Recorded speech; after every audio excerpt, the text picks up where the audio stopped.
I had someone come up to me at the last YEA National Weekend where they asked me a question and I haven't been able to stop thinking about it. Not night and day, but a lot, because it's important.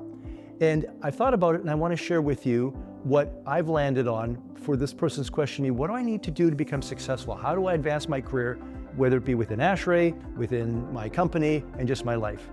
And here's a couple of things I want to give you to think about for that person and for you. First, play the long game.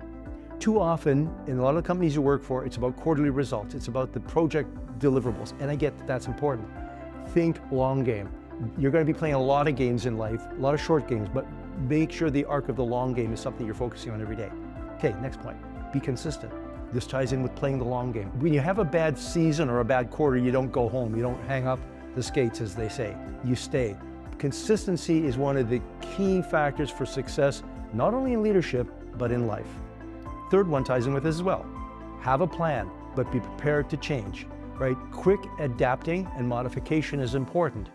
Obviously, more and more pressures as you move up with the leadership ladder, with AI and other forces, so you're going to have to do it, but I'm encouraging you to do it before you have to. Think about this from the point of just making it part of your MO. The next one is about being humble and teachable.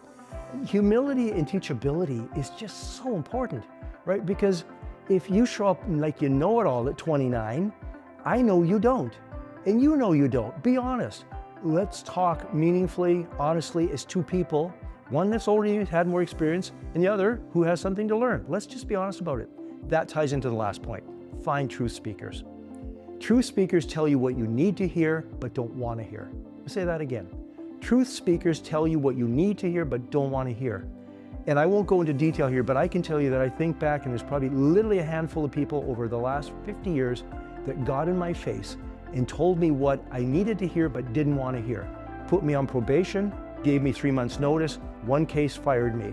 Some of them aren't alive anymore, but if they were and I ran into them, I would thank them because they cared enough to tell me the truth. They loved me enough. I would go as far as saying that. What about you? You need truth speakers, whether you like it or not, because sometimes the truth hurts, but that's what helps us grow. If you have them, you are fortunate. You need to respect them and thank them.